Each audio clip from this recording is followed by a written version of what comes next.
Hey y'all, if you're thinking about doing a live and flip, this video is for you. I'm about to tour a place that Alex Geesey just purchased, undervalued compared to the comps, compared to the neighborhood, and he is about to force some appreciation in there. Really excited for it. That way you can take advantage of it and learn from his lessons, his regrets, and how he's financing all of it. Let's jump right into it with Alex Geesey. What's up guys? We're here in Cheesman Park. Very walkable, very attractive. I love the residential buildings over here. Geesey, what's up, man? What's up, man? Dude, stoked to have you here. Thank you for even just inviting me in. We just took in a huge mattress into his live and flip property. So what's the whole plan with it, Geesey? I mean, it sounds like you got a pretty big project on your hands. Yeah, for now, place was a hoarder situation, so had to clear out everything. We had to tear out the carpets and everything like that. We'll see once we go up there. But plan is live in it for at least a year. After that, might rent it out, might just sell it, might even just live in it. We'll see what happens. Yeah, there's a lot to it. And by the time I enter the place, the flooring is all ripped up. You'll see it pretty soon. The bedroom flooring is all done, and we'll see why you chose certain types of flooring versus other types of flooring. All of that will be discussed during the tour. Really excited for it. But before we go into that, how did you finance it and what made you attracted to this property in general? Yeah, I just used a conventional loan, used Bighorn Mortgage Group, Jason Stat. Thank you for that. I chose that just because I didn't need to absolutely use hard money. They were still willing to allow for a longer close time, and the financing was still able to be usable where sometimes with the hoarder situations they're not. So figured I'd use that to kind of save some money a little bit. And yeah, feels good. Forcing that appreciation in there. Really excited to see it. And I'm excited to have you check out the property. Let's go. Let's go.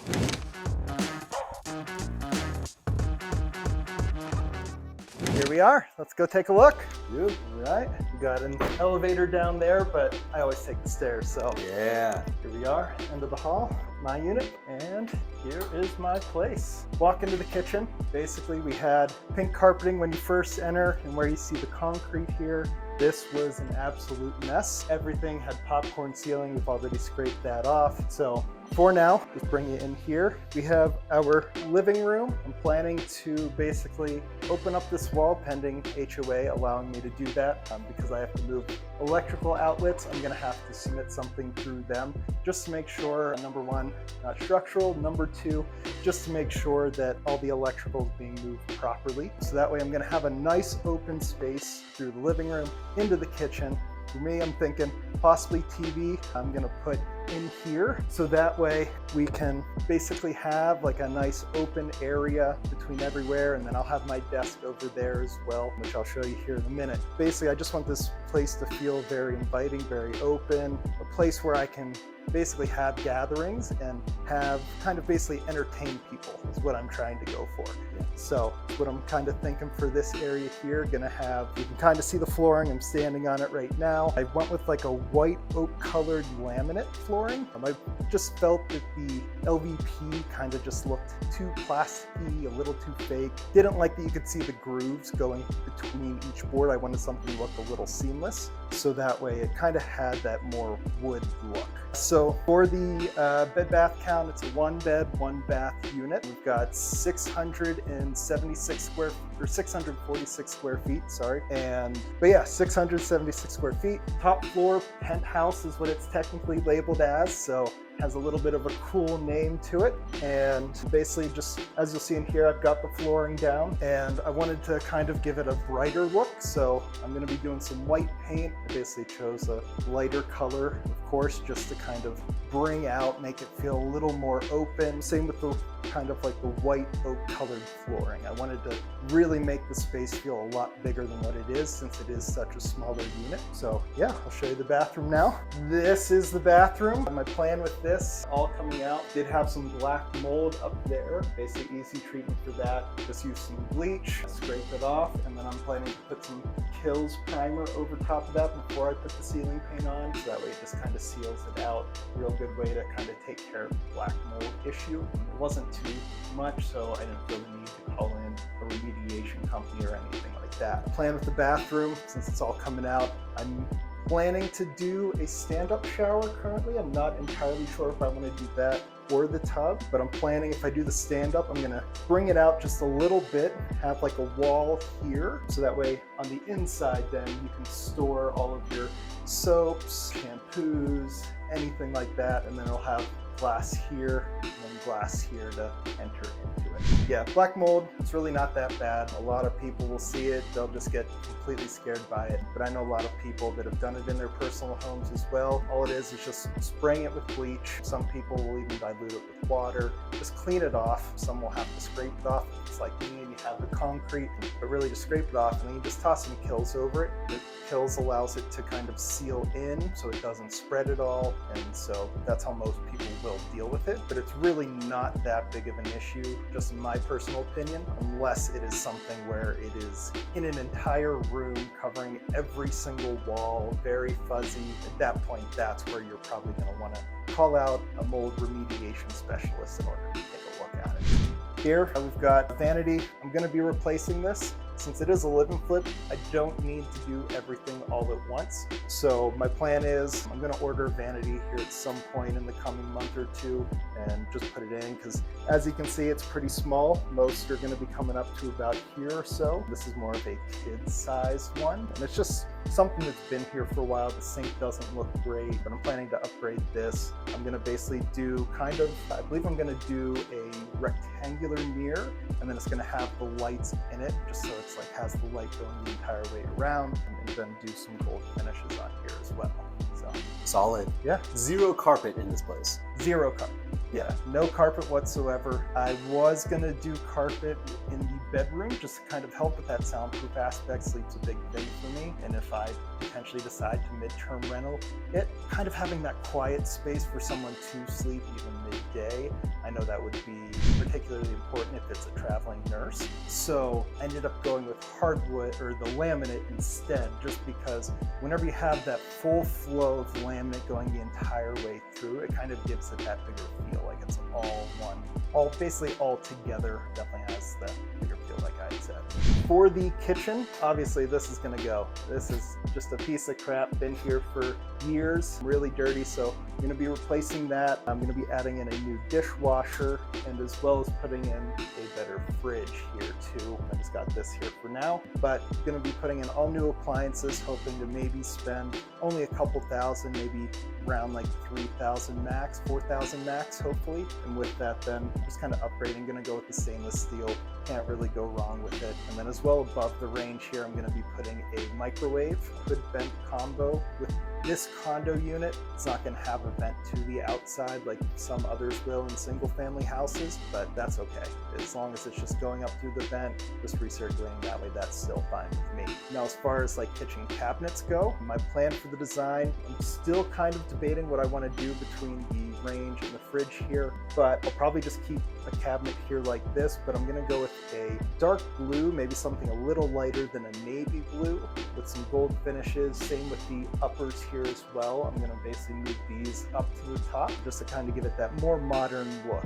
And then with here, I'm gonna do the same with these here. And then I'll probably end up doing, instead of the double sink that you see here, I'm probably gonna end up going with just a single basin. I just feel like it's gonna look a little more modern than anything else. So with the popcorn ceiling, I basically paid some guys to come in. I paid $900 to have someone come in to scrape the whole thing. They also took out the carpeting as well. With that, sometimes it can contain asbestos, sometimes it doesn't. I wasn't really too sure. I didn't have it tested.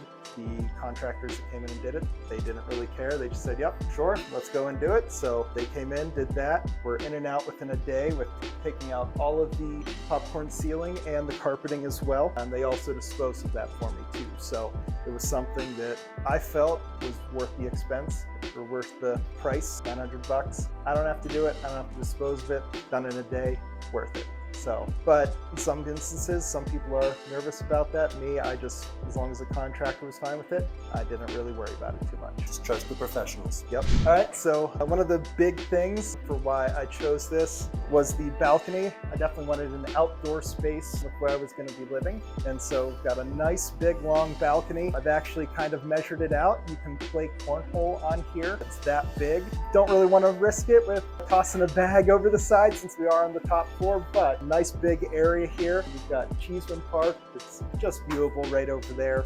So really couldn't beat this type of location. And then come winter time here with all the leaves falling off, I should be able to see some of the mountains off in the distance over here. So real big reason for why I chose this place. And then of course, right behind me, view of the city. Can't beat that. Dude, Geesey, this has potential, man. Really excited to see what the numbers are. So if you want to spill the beans on what that is, as far as purchase price, how much did you buy it for? Bought it for $238,000. $238,000, and then how did you finance it? I just went with the conventional mortgage, 20% down. I even gave up some equity in the place for my mom. She put most of the down payment down for me. And that's a partnership, people. If you can't afford it, you can use partners to get you to that asset that you're looking for, yeah? Yeah, absolutely. I could afford it with I'm just gonna do 3% down, but my mom decided, well, I wanna park some of this money and help you out. So yeah, she gave me 20% down, and I used some money from my Roth IRA since I could take some out for my first time home purchase and put that towards it. But for the most part, she did most of the down payment. All right, so with the improvements that you're trying to do on the place, Geesey, what does the budget look like for you? I'm hoping to keep this thing under $20,000. I've had a couple friends do 2-bedroom, 1-bath renovations at about $15,000. So I'm hoping about $20,000 since I'm gonna be living in it, something a little more personable. I feel like I can overspend a little bit more as compared to if it was a flip. So 20,000 is what I'm hoping to keep it under. Yeah, you're looking for that quality of life a little bit, you know? Absolutely. It's not a complete investment property. You're living in there. So you kind of want to have that personality to it, yeah? Yeah, absolutely. Yeah. As far as timeline of when you think it'll be done, what do you think? I really have no timeline for it since it's a live-in flip. I really don't have to worry about how long it's going to take me to renovate. So I hope maybe in the winter time, get the kitchen and bath updated, finish off the floorings, but there's no specific time frame for it. So okay, that's the kind of nice thing about a live-in flip. I don't really have a timeline where I need to get things done. Yeah, as long as the appliances work for you, as long as it's a comfortable living situation, it's really not that big of a deal for you. Yep, absolutely. Okay, and then as far as potential ARV, that might not be a huge concern for you, but I mean, with all these improvements, it has to have some sort of appreciation, yeah? Yeah, absolutely. I'm shooting for $310,000 for almost like a fire sale number where I know if I need to sell it quick, I can sell it for that. I've had a couple other friends who are also agents in the area. They're thinking about $325,000, maybe $330,000 is what I could potentially see for the ARV. I know the agent that I bought this one from, he said that the appraised value was around $350,000. So potentially gives me some room to open up a HELOC in the future if I decide to go that route. There you go. Stoked for it, Geesey. This is probably just part one. There's got to be a part two and see what the finished product looks like, what the tips you might have, what the potential regrets you might have. I mean, not that I'm hoping that there will be any, but it will always be a lesson learned along the way, rather than you just completely trying to sell the place just because it sucks, you know? Yeah, so, absolutely. Stoked, man. Well, thanks for watching, guys. For any sort of live and flip ideas, tips, things like that, make sure you follow me, like and subscribe and all that good stuff. And also keep up to date with Geesey here. If anyone wants to reach out to you, Geesey, what's the best way to reach out? Yeah, best way, Geesey RE on Instagram. I also have an outdoor page as well, Geesey Adventures. So feel free to reach out to me there and I'll be able to help you out. Nice. Thanks so much for watching, guys, and I'll see you next week.